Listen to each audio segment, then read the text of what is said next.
Mr. Srivastava, therefore, as part of that looking well beyond our borders after a gap of several years, we now have a trade pact with the United Kingdom, and that seems to be the first of many that we intend to sign. Over the last 1 year or so, we have seen a new calibration with regard to our trade engagement from the government. You recently wrote that it is time for India to pause and sort of reassess its trade strategy. This was in the context of the United Kingdom deal.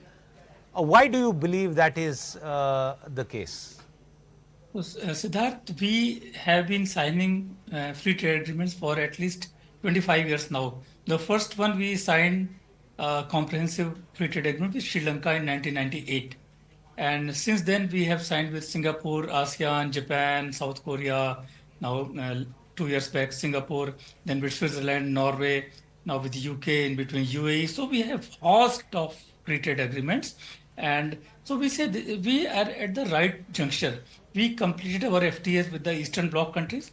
Now we are moving west, where we are trying to negotiate with the UK and EU and USA. So we are at a juncture. So since we have been negotiating for 25 years, the right time we have to assess what they have given to the country. Have our exports gained, or our only imports have gained? What we have gained or lost in other areas of the FTAs?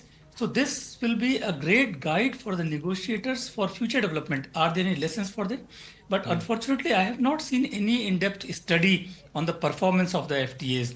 If we talk about the basic data, of course, we signed our major FTAs, for example, with Japan, South Korea, and ASEAN about 15 years back. And our exports have increased to all the three regions, but imports have increased at 50% higher rate than the exports. So this is just one matrix. There are at least 10 more matrices which needs to be evaluated.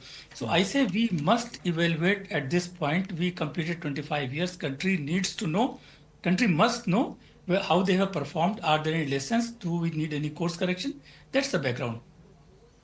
And with respect to the UK deal, what are the pros and cons of the deal, given whatever details we have in the public domain so far? So Siddharth, as you rightly said, the legal text and details are not available. Whatever little we know is mostly because of the details put out by the UK Department of Trade. And if we extrapolate the details with the data, then we know broadly this. In the goods, UK is going to eliminate tariffs on 99% of Indian products. If you like the video, do like, comment, share and subscribe.